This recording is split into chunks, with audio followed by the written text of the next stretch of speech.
سلام، ښه راغلاست د ریاضي ویډیوګانو لړۍ ته. په دې ویډیوګانو کې به موږ د ریاضي بنسټیز قوانین زده کړو. په لومړي ویډیو کې راځو د جمع کولو طریقه زده کوو.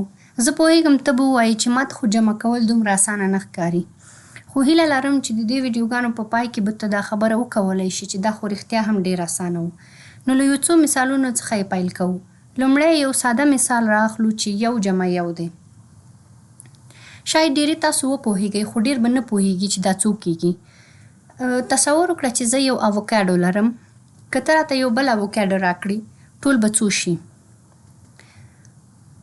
یو او یو دوه اووکاډه شوه. زه پوهېږم دا ډېر اسانه و. نو اوس راځئ چې یو ستونزمن مثال راواخلو. که بیا هم د اووکاډو مثال کاروو نو داسې وایو چې 3 جمع 4 څو اووکاډو کېږي. لومړی موږ 3 اووکاډو لرو، یعنې 1 2 3. ته ماته 4 نور راکوې. 1 2 3 4. اوس ټول شمېر کوو چې څو کېږي. 1 2 3 4 5 6 7. نو 3 جمع 4 مساوي دی د 7 سره. یعنې ما لومړی 3 اووکاډو لرل او 4 تا راکړل. نو که چیرې خپلې ګوتې ونیسو 3 ما سره وي او 4 یو بل چا راکړی نو دا څو شوه؟ 7 اووکاډو شوه. یو بله لاره هم درښیم چې نوم یې دی د شمېر لیکه یا هم د شمېر خط. په شمېر لیکه کې له 0 څخه شروع کوو او همداسې 0 1 2 3 تر هغه چې زموږ شمېر پکې راشي. که 3 جمع 4 کړو د 3 نه شروع کوو او 4 ګامونه ښي لور ته ځو. نو 1 2 3 4 ورسېږو به 7 ته. هماغه ځواب چې مخکې مو 3 جمع 4 لاسته راوړی و همدا دی.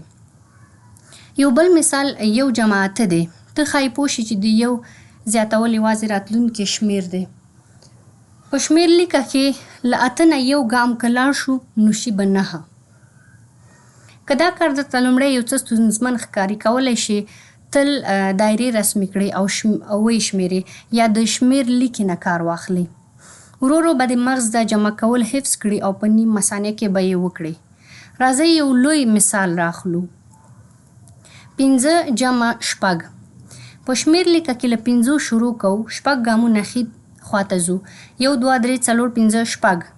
نو رسېږو په 11 ته. نو 5 جمع 6 شوه 11. اوس که درڅخه وپوښتم چې 6 جمع 5 څو کېږي؟ له 6 شروع کوو. 5 ګامونه ښي ته ځو بیا هم 11 ته رسېږو. نو فرق نه کوي چې کوم شمېر مخکې وي، نتیجه هماغه ده. بل مثال راخلو 7 جمع 8. له 8 شروع کوو، 7 ګامونه ښي خواته ځو. و به رسېږو 15 ته. کله چې ریاضي پیل کوي دا ډول مسایل ډېر تمرین غواړي. ورو ورو به د مغز دا شمېرې یادې کړي.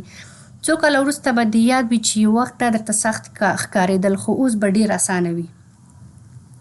که د جمع کولو ځواب دې پرې نه پوهېدې کولی شې په تمرینونو کې د اشارو تڼۍ ووهې.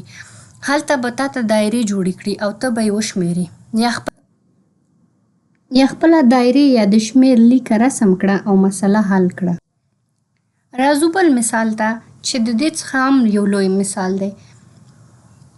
هغه دی چې 8 جمع 7 څو کېږي. په تصویر یې تاسو ګورئ چې ولیکل شو چې 8 جمع 7 څو کېږي. راځئ چې د دې شمېر لیکې څخه کار واخلو او دا جمع کړو، معلوم کړو چې څو کېږي.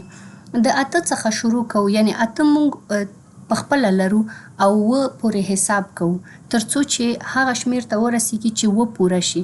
نو 8 جمع 7 چې کومې شمېرې ته ورسېدل هغه شو 15. نو 8 جمع 7 موږ د شمېر لیکې په مرسته پیدا کړل چې کېږي 15. همدا و د جمع کولو یو اسانه طریقه. لومړی ممکن ته مشکل ولري خو وروسته د تمرینونو څخه به ته پخپله په دې وپوهېږې چې دا عدد څنګه جمع کېږي. هیله لرم چې جمع مو زده شوي وي. د لا ریاضي ویډیوګانو لپاره به زموږ چینل ګورئ.